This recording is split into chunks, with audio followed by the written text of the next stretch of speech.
Jo kanji mago kundo kazo sanje ki ula jen chuje chenji dola zi chenre zila chaselo. Hello everybody, I'm Lama Kunzang. I currently live in Brazil, but it's for my students in Quebec, Canada, and United States and Mexico. So today I will answer questions of my North American students. The question was, can you repeat basics of Greek philosophers' knowledge? Like you certainly know, the originality of my teachings is that I try to make my student understand that there is no real opposition of Buddhism with Christianism. When we know the Greek philosophy, we can understand that we have two purposes: to have a better life and to prepare our after-death destiny. You can use Buddhism and you can use Christianism. Buddhism is more active. You are preparing your enlightenment and you are ready to understand how it works and how you can emancipate yourself from the wheel of destinies. On the other side, Christianism is more passive. More passive in the sense that with the Eucharisty, you can receive Jesus Christ's realization. What is interesting with the Greek philosophy is that we have the vocabulary to understand as the Buddhist concept, as the Christian concept. I grew up like a Catholic, and part of my family was Jew, and the other one was Muslim. So when I discovered that I had a lot of previous existences like a Tibetan teacher,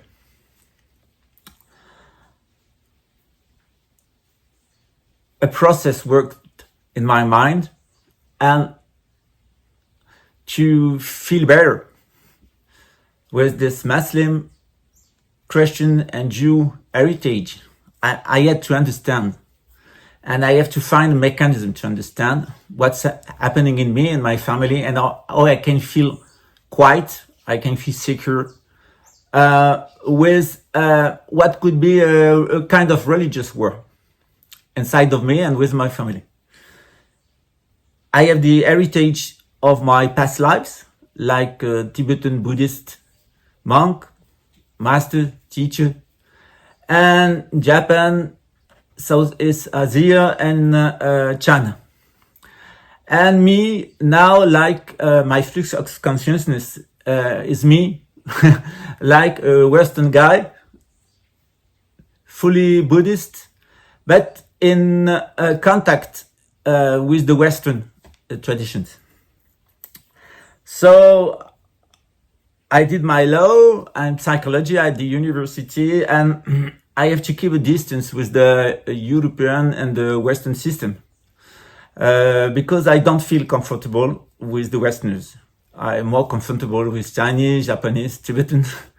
But I'm in that life. My birth is, I was born in France. I lived a long time in Luxembourg and the other Western countries.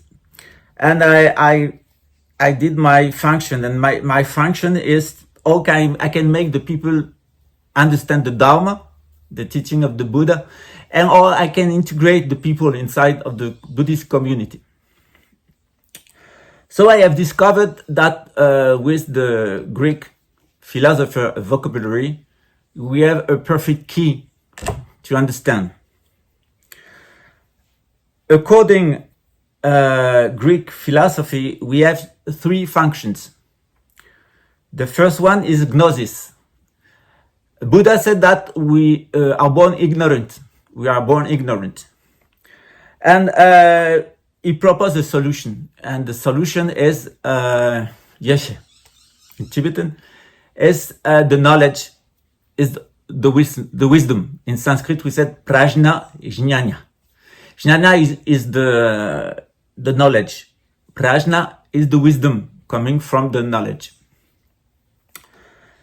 Gnosis is very important because the mechanism of suffering is based on our ignorance. We are like pigs, swimming, bathing, equally in pure or dirty water. And so, when we are involved with the good things, we turn good people. And when we are involved with bad things, we turn bad people. So we have to change this mechanism, that mechanism. And Gnosis is what is the most important. The second concept is diamond. No diamonds, not diamonds in the sky, diamond. Diamonds means demon. We have a demon inside. And the third concept is genos. Genos is our blood, the information, our DNA, what is the information inside of our blood.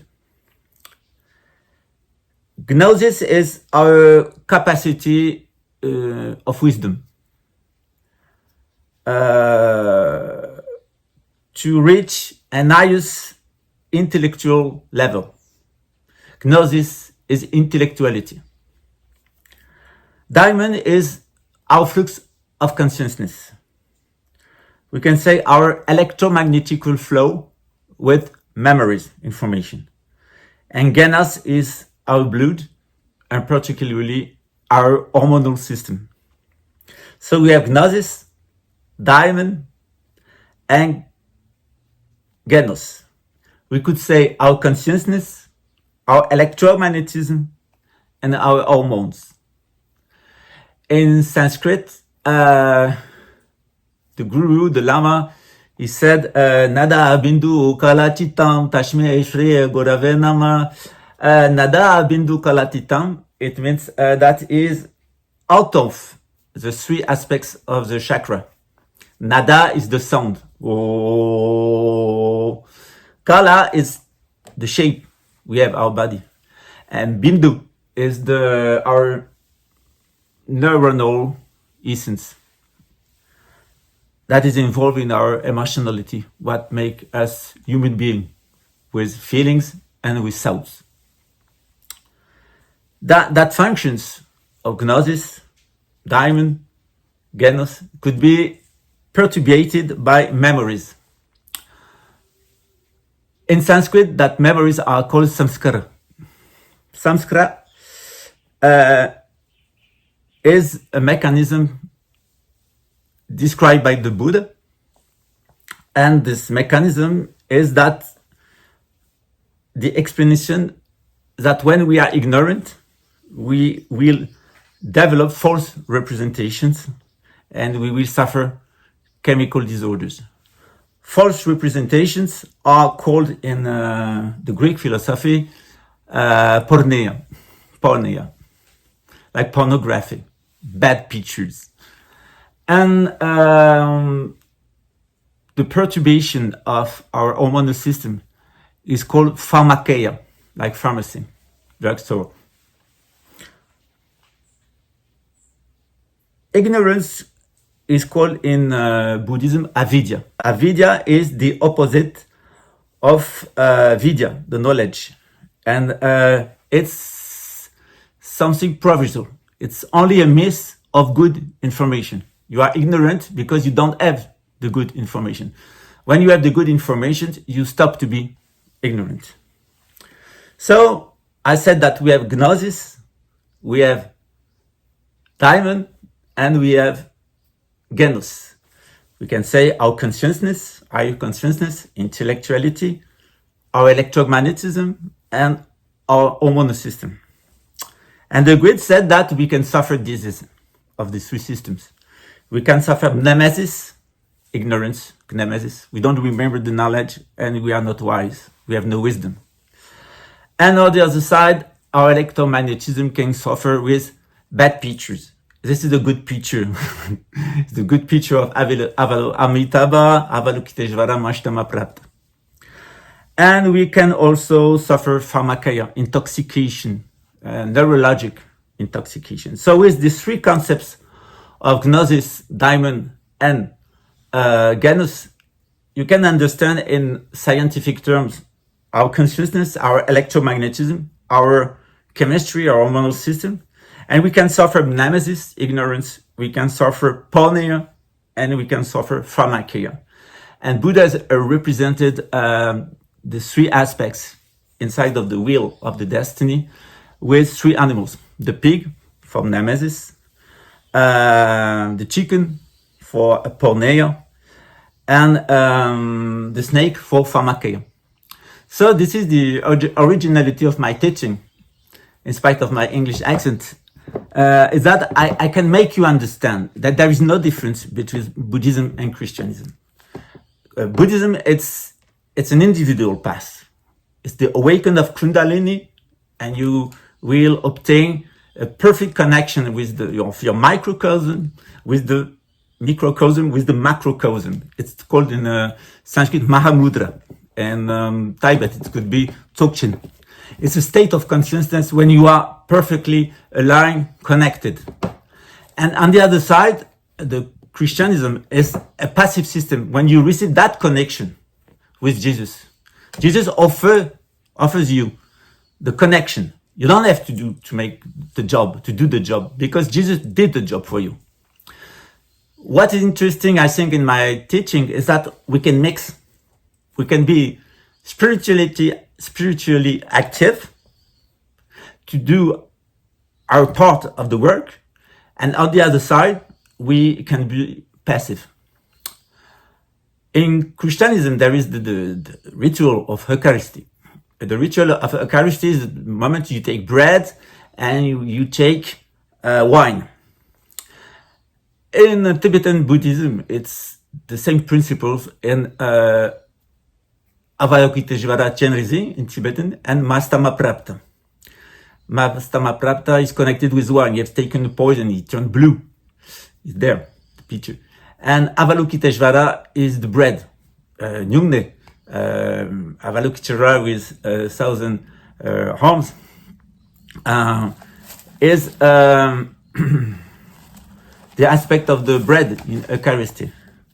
So when you practice the text of Nyungne in Tibetan, and the ritual of the noble Chenrezig with 11 faces, you can understand that there is no difference with that practice, Tibetan practice, and the Eucharistian Christianism.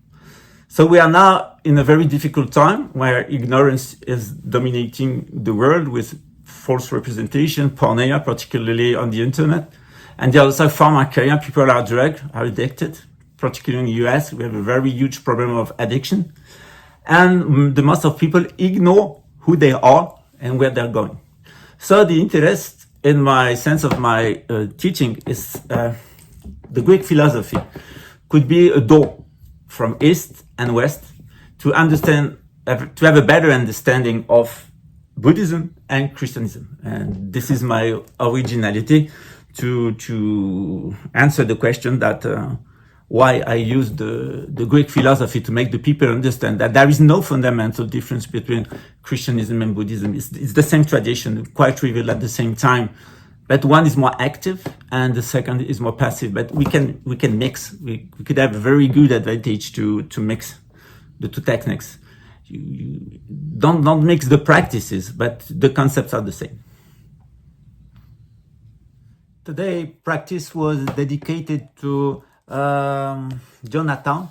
Jonathan was in jail and he was killed by the police. He's one of my students. I met him in jail, and so if you want with me to make a little pray for him. Jonathan was Buddhist. He turned Buddhist in jail. I helped him, and if you wish, the teaching of today is dedicated to Jonathan. So, Jo kanji margo kundo kazo sanji ki ola jin tuje chenji dola ji chenre zelo chaselo chenre zelo wanda.